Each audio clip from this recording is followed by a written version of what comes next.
ഇങ്ങനെ കത്തട്ടെ, ദേശവിരുദ്ധം കത്തട്ടെ.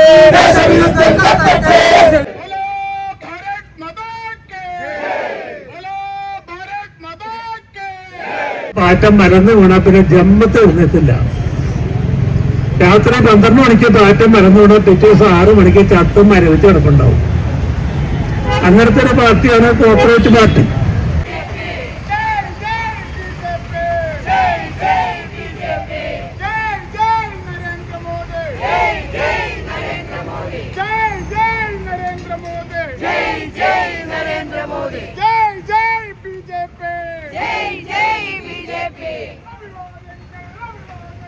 അഭിവാദ്യങ്ങൾ അഭിവാദ്യങ്ങൾ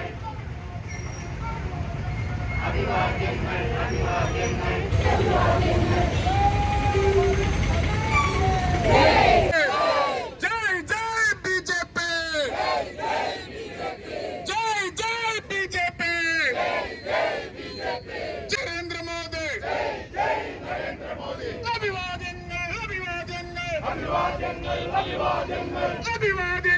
അഭിവാദ്യങ്ങൾ അഭിവാദ്യങ്ങൾ അഭിവാദ്യങ്ങൾ. നരേന്ദ്ര മോദിക്ക് അഭിവാദ്യങ്ങൾ, നരേന്ദ്ര മോദിക്ക് അഭിവാദ്യങ്ങൾ, നരേന്ദ്ര മോദിക്ക് അഭിവാദ്യങ്ങൾ, നരേന്ദ്ര മോദിക്ക് അഭിവാദ്യങ്ങൾ. ജയ് ജയ് ബിജെപി, ജയ് ജയ് ബിജെപി, ജയ് ജയ് ബിജെപി, ജയ് ജയ് ബിജെപി, ജയ് ജയ് നരേന്ദ്ര മോദി, ജയ് ജയ് നരേന്ദ്ര മോദി, ജയ് ജയ് നരേന്ദ്ര മോദി, ജയ് ജയ് നരേന്ദ്ര മോദി. ബോലോ ഭാരത് മാതാ കി ജയ്, ബോലോ ഭാരത് മാതാ കി ജയ്, ബോലോ ഭാരത് മാതാ കി ജയ്.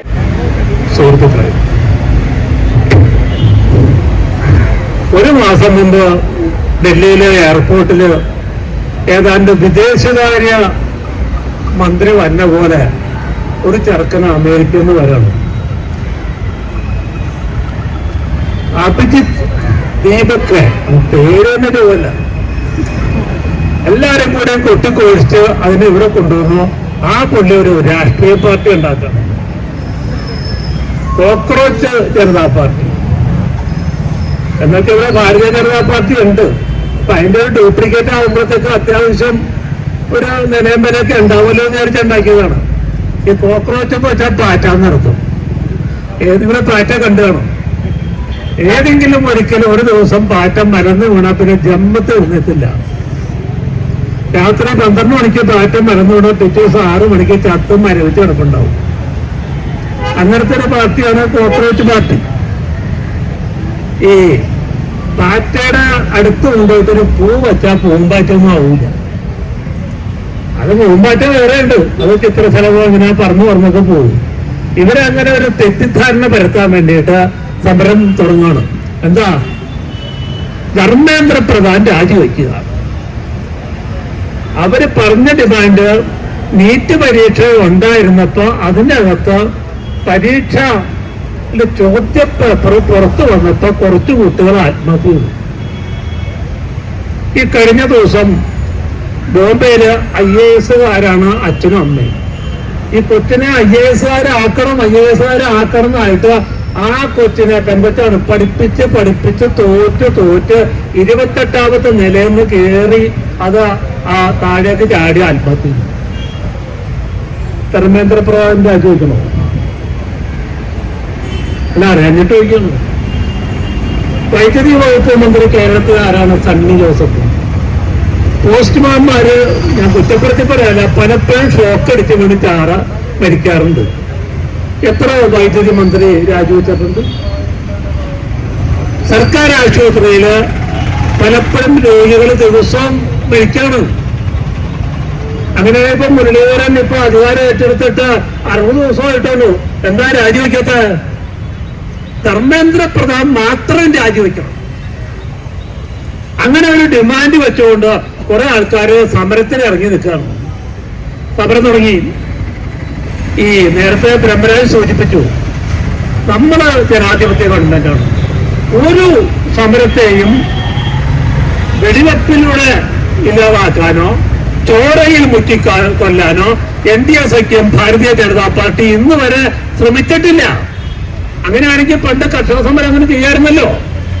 ആൾക്കാര് ബെൻസുകാരന്റെ മുകളിൽ കൊണ്ടുവന്നിട്ടാണ് ചപ്പാത്തി ഉരുട്ടി കഴിക്കുന്നത്. ആരാ? ഇന്ത്യയിലെ കർഷകര്. ബെൻസ് കമ്പനിയുടെ അതിന് നിലയെത്തിയാണ് ഇവിടെ വന്നപ്പോ. കാരണം ഇന്ത്യയിലെ കർഷകർ ഇത്രയും വലിയ സമ്പന്നന്മാരോ ചെയ്തു. ഖാലിസ്ഥാൻവാദികള് പാർലമെന്റിന്റെ ചുമന്ന കോട്ടയുടെ മോളിൽ കയറി അവര് ദേശീയ പതാക ഉയർത്തി. ഖാലിസ്ഥാൻവാദികള് അന്ന് വെടിവെച്ചിട്ടില്ലല്ലോ ഞങ്ങളാരെയും. പക്ഷേ കർഷക സമരം മാന്യമായിട്ടുള്ള ഒത്തുതീർപ്പിലൂടെ ഞങ്ങൾ തീർക്കാൻ ബാധ്യസ്ഥരാണല്ലോ. ജനാധിപത്യ രാജ്യത്ത് ആരും സമരം ചെയ്യാൻ പാടില്ല എന്ന് ഒന്നും പറയണില്ല. അത് ചൈനയൊന്നുമല്ല, ജനാധിപത്യ രാജ്യമാണ് ഇന്ത്യ. സമരം ചെയ്തു വരും.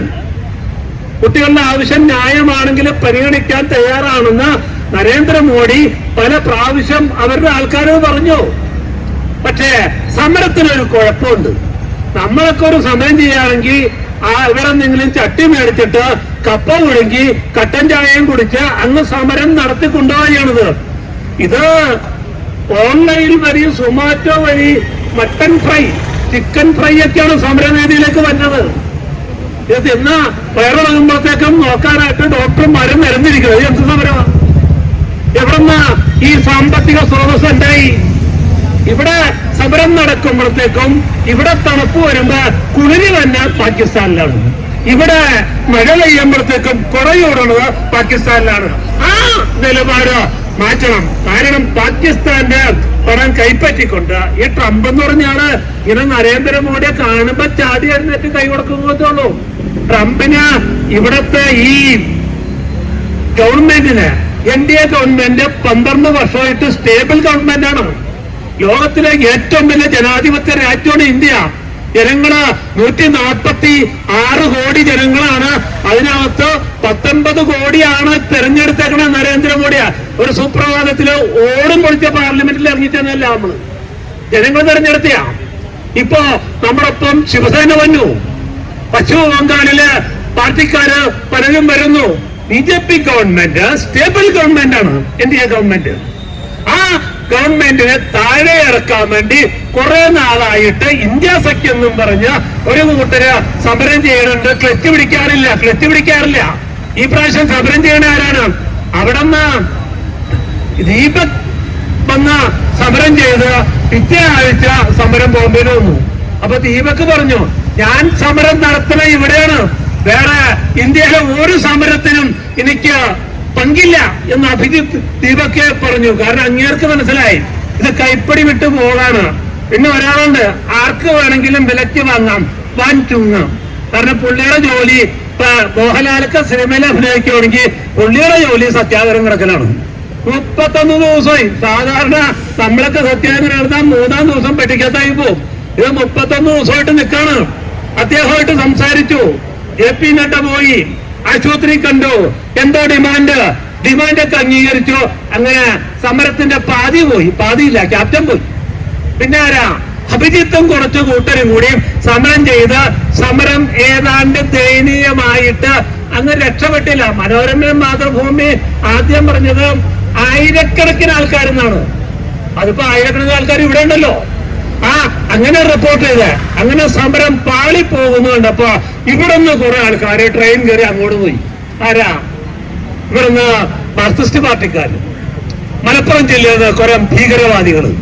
അന്വേഷിക്കണം ഗവൺമെന്റ് ഇതൊക്കെ. മാർക്സിസ്റ്റ് പാർട്ടിക്കാര് അവിടെ ചെന്ന് അഭിജിത്തിന്റെ ഒപ്പം സമരം ചെയ്യാണ് നരേന്ദ്രമോദിയെ എടുക്കാൻ വേണ്ടി. പിന്നെ മറ്റുണ്ടല്ലോ, പ്രിയങ്ക ഗാന്ധിയും രാഹുൽ ഗാന്ധിയും 2 ആഴ്ച ടൂറ് പോയേക്കായിരുന്നു. കൂടെ ആരാണ്ടൊക്കെ ഉണ്ടായിരുന്നു പറയുന്നത് ഞാൻ പറയാനില്ല. ആ ഭാഗത്തേക്ക് ടൂറ് വന്നു കഴിഞ്ഞപ്പോ ഇവിടെ ഒരു സമരം നടക്കാണ്. ഉടനെ ഇദ്ദേഹം അതിന്റെ കൂടെ പോയിട്ട് പൊട്ടിക്കൊണ്ടാണ്. നിങ്ങൾ കണ്ടല്ലോ, എന്നെ തല്ലടേ എന്നെ കൊല്ലടേ എന്ന് പറഞ്ഞതൊക്കെ അറിയാണ്. ജീവിതകാലത്ത് ആദ്യമായിട്ടാണ് ജനിച്ചിട്ട് ഈ പുള്ളിക്കാലം വെയിലത്തേക്കണത്. അതിനുമുമ്പ് AC to AC അല്ലേ സമരം ചെയ്തു. ദയനീയ പരാജയം. അങ്ങനെ സമരം ചെയ്യാനായിട്ട് ഇവിടുന്ന് കുറെ ആൾക്കാർ പോയിട്ട് അവിടെ സമരം ചെയ്യാണ്. ആർക്ക് വേണ്ടി? എന്തായാലും അവര് സമരം ചെയ്തിട്ട് വിജയിച്ചിട്ടില്ല പ്രതിപക്ഷം. എന്നാ പിന്നെ ഈ ചെറുക്കന്റെ കൂടെ കൂടാ. അങ്ങനെ കുറെ ആൾക്കാർ സമരം ചെയ്തു. ഞങ്ങളന്നും പറഞ്ഞു, സമരത്തിൽ നിങ്ങൾ പറയുന്ന കാര്യം ഞങ്ങൾ കേൾക്കാൻ തയ്യാറാണ്. അവര് പറഞ്ഞു, മരിച്ചുപോയ ആത്മഹത്യ ചെയ്ത കുട്ടികൾക്ക് 1 കോടി രൂപ കൊടുക്കണം. എന്തിനാണെന്നല്ലോ ആലോചിക്കാം, ഞങ്ങൾ കൊടുക്കാം. അവരുടെ വീട്ടുകാർക്ക് ജോലി കൊടുക്കാം. പക്ഷേ ധർമ്മേന്ദ്ര പ്രധാൻ രാജിവെക്കണോ എന്നൊരു ചോദ്യം വന്ന് അങ്ങനെ നിൽക്കായിരുന്നു. പണ്ടെന്ന് പറഞ്ഞു ധർമ്മേന്ദ്ര പ്രധാൻ രാജിവെക്കൊന്നും വേണ്ട, ഈ പിള്ളേരുടെ കാര്യം നോക്കിയാൽ മതി എന്ന് പറഞ്ഞു. പരീക്ഷാ പേപ്പർ ചോരണം ആദ്യമായിട്ടാണ്. ഈ കഴിഞ്ഞ ഇടതുപക്ഷ ഗവൺമെന്റ് ഇരുന്നപ്പോ PSC പേപ്പർ ചോരാത്ത എന്നുള്ള ആരാ രാജിവെച്ച? പോലീസ് കോൺസ്റ്റബിളിന്റെ പരീക്ഷയുടെ പേപ്പർ തിരുവനന്തപുരത്തെ ചെറുക്കന് ക്വസ്റ്റ്യൻ പേപ്പർ കിട്ടിയിട്ട് പരീക്ഷ കഴിഞ്ഞപ്പോ അവര് 199 മാർക്കാണ്. അവനെ ക്രിമിനൽ കേസിൽ പഠിച്ചപ്പോഴാണ് ഈ 99 മാർക്ക് എങ്ങനെ കിട്ടിയെന്ന് അറിയണത്. ക്യാൻസൽ ചെയ്തില്ലേ? കഴിഞ്ഞ ദിവസം ഉദ്യോഗസ്ഥന്മാരുടെ ഉണ്ടായിരുന്നല്ലോ, ക്യാൻസൽ ചെയ്തില്ലേ? 10ാം ക്ലാസ്സില് പരീക്ഷാ പേപ്പർ കേരളത്തില് എത്ര പ്രാവശ്യം ചോർന്നിട്ടുണ്ട്, ചോർന്നു പോയിട്ടുണ്ട്. അന്ന് രാജിവെച്ചോ അവിടുത്തെ മന്ത്രിമാര്? അപ്പോ ധർമ്മേന്ദ്ര പ്രധാൻ രാജിവെക്കാന്നുള്ള ഒരു ഹിഡൻ അജണ്ടയായിട്ടാണ് ആൾക്കാർ വരണത്. ഭാരതീയ ജനതാ പാർട്ടി NDA സഖ്യം ഒരു സമരത്തിനും എതിരല്ല. ജനാധിപത്യപരമായിട്ട് സമരം ചെയ്യാനായിട്ടുള്ള ധാർമ്മികമായിട്ടുള്ള അവകാശമുണ്ട്. ആനി രാജ സമരത്തിന് മുമ്പിൽ നിൽക്കണം, വലിയ വട്ടപ്പടത്തോട്ട്. ഇപ്പുറത്ത് MA ബേബി അവിടെ എങ്ങാണ്ടും കിടക്കായിരുന്നു. MA baby 2 മുദ്രകളാക്കിയോ. എന്നിട്ട് പോലീസുകാർ പിടിച്ചപ്പോ ഞാൻ കയറൂല എന്ന് പറഞ്ഞു. അവര് വലിച്ച് അതിനകത്തോട്ട് കൊണ്ടുപോയി. അങ്ങനെ ആഭാസ സമരം നടത്താനായിട്ട് ഈ അഭിജിത്തിനെ കുഴി ചാടിക്കാൻ വേണ്ടിയാണ് ഇവിടെയുള്ള സഖ്യം പോയാൽ. ഇപ്പൊ എടുത്തു നോക്കിക്കോ, നാളെ മഞ്ജു വാര്യയ്ക്കാണ് അഭിപ്രായം പറയണത്. ഇതിനു മുമ്പ് വായിൽ നാക്കണ്ടായിരുന്നില്ലേ? ഇത്ര നാൾ എവിടെയായിരുന്നു ബുദ്ധിജീവികളൊക്കെ? വേറൊരാണെങ്കിൽ പാട്ട് പാടാൻ പോയി പേടിച്ച് എങ്ങാണ്ട് പെമ്പിള്ളേരെ പഴപ്പിച്ച് നിൽക്കായിരുന്നു. ഇപ്പൊ പാട്ട് വന്നു. ഇപ്പൊ പാട്ട് പാടാണ് വന്നത്. അകത്ത് പോയാളാണ്. വേറെ ക്ലാസ് പാട്ട് ഇപ്പൊ 10ാം ക്ലാസ്സില് പിള്ളേര് പഠിക്കാൻ പോവാണ്. എല്ലാത്തിന്റെ അറ്റത്തൊരു തെറിയാണ്. ഞാൻ പാട്ട് പാടുന്നില്ല. അങ്ങനെ ഭാവിയില് പിള്ളേരെല്ലാം തെറി പറയാൻ പോവാണ്. ആ വിദ്യാഭ്യാസ നയം മാറ്റാനായിട്ട് തയ്യാറുണ്ടോ ഇവിടെ കോൺഗ്രസ് ഗവൺമെന്റ്? ഇല്ല. മറിച്ച് അവിടെ പോയി സമരം ചെയ്യാണ് ധർമ്മേന്ദ്ര പ്രധാനെതിരായിട്ട്. ഇന്ത്യയില് എല്ലാ കുട്ടികൾക്കും ഏറ്റവും നല്ല രീതിയിൽ വിദ്യാഭ്യാസം കൊടുത്തുകൊണ്ട് രാജ്യത്തെ യുവാക്കളെ സാമ്പത്തികപരമായിട്ട് ഉത്തേജനം കൊടുക്കാൻ വേണ്ടിയിട്ട് ഉന്നത വിദ്യാഭ്യാസം നടത്തുന്ന രാജ്യമാണ് ഇന്ത്യ. നിസ്സാരമല്ല. PM Shri prime minister rising for India.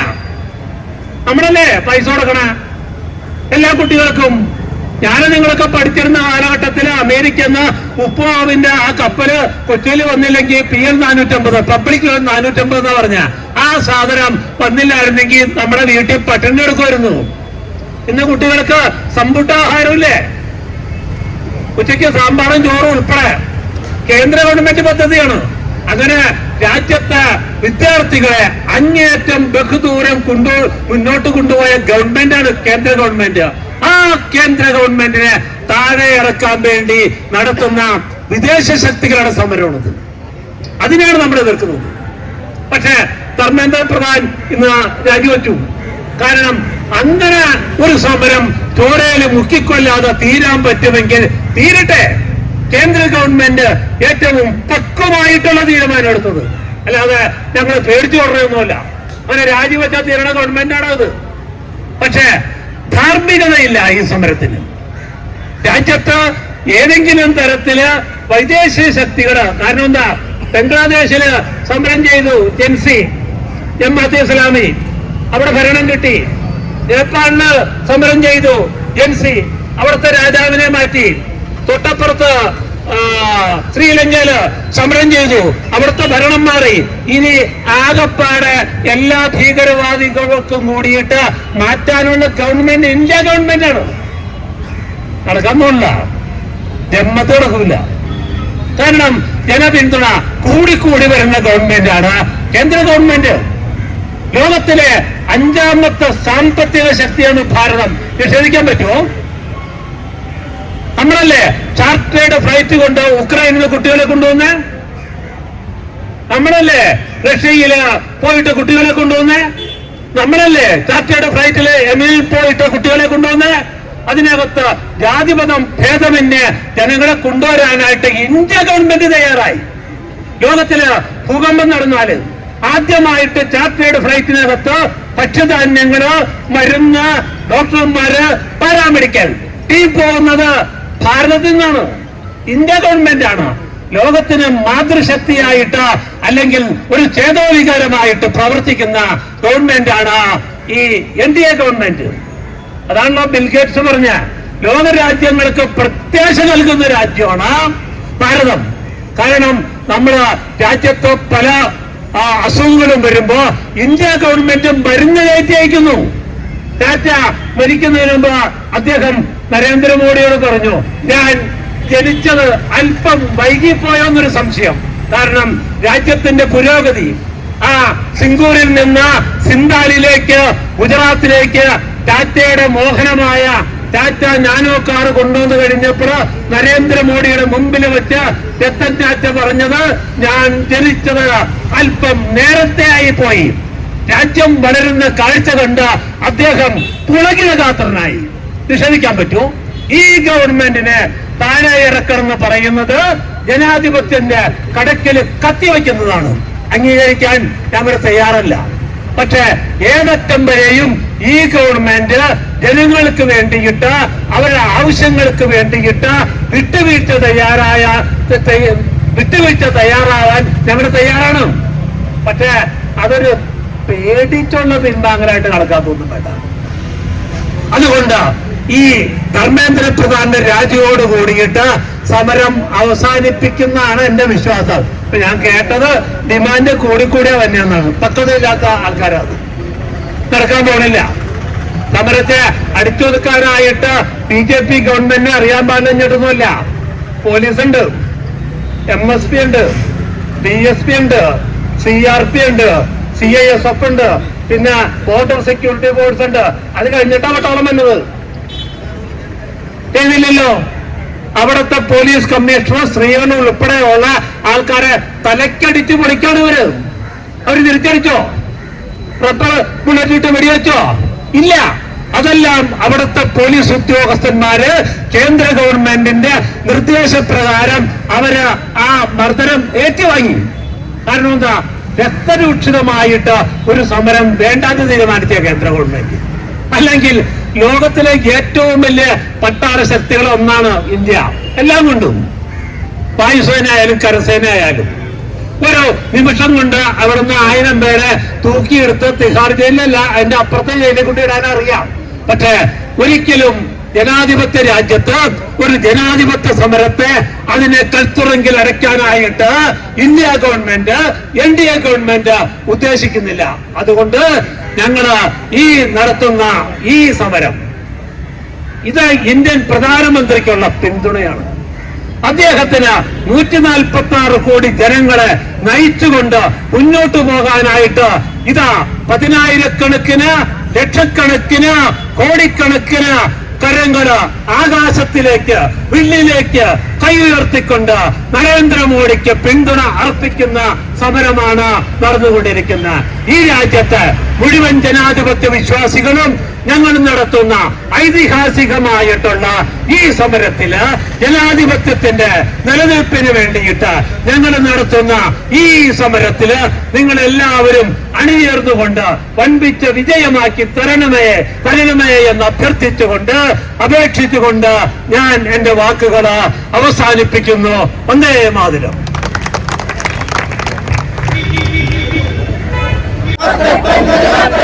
ദേശവിരുദ്ധം കത്തട്ടെ, ദേശവിരുദ്ധം കത്തട്ടെ,